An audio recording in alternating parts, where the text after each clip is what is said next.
Have you heard why we say talk turkey when we mean getting down to business? The truth involves 0 turkeys and a whole lot of confusion. Stay tuned. Where does he put the fridge, bro? I cannot find it, actually. It's in my bathroom. Bro, just talk turkey. I want to actually know. What does that even mean, bro? Talk turkey means just be honest. Okay, fine, bro. I put it in the kitchen. Thank you. So, talk turkey means to speak frankly or get serious, right? But here's the gobbler of a twist. It has nothing to do with Thanksgiving dinner conversations. This phrase comes from a 19th century story about a colonial settler and a Native American who went hunting together.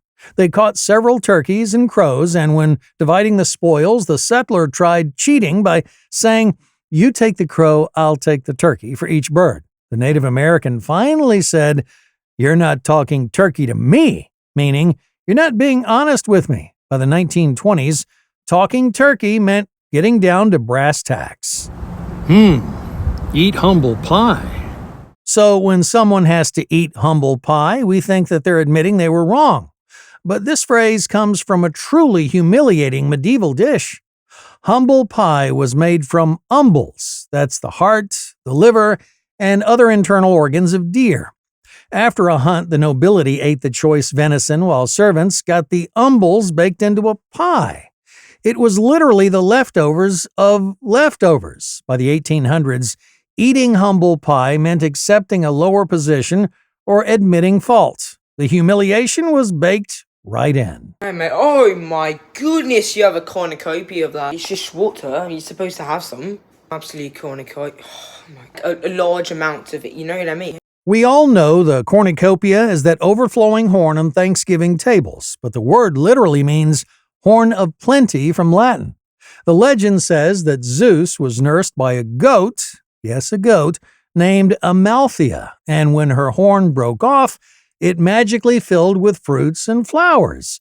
Greeks and Romans used it to symbolize abundance for over 2,000 years before the pilgrims even landed. Choo-choo! Gravy train. Riding the gravy train means having it easy with little effort. This phrase emerged in the early 1900s American railroad slang. Railroad workers had grueling jobs, but some lucky routes were called gravy runs, which was short for easy trips with good pay. The gravy was the unexpected bonus, the easy money.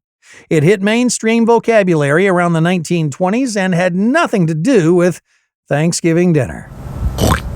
Bring home the bacon. We say this when someone earns money for the family, but it comes from a bizarre 12th century English tradition.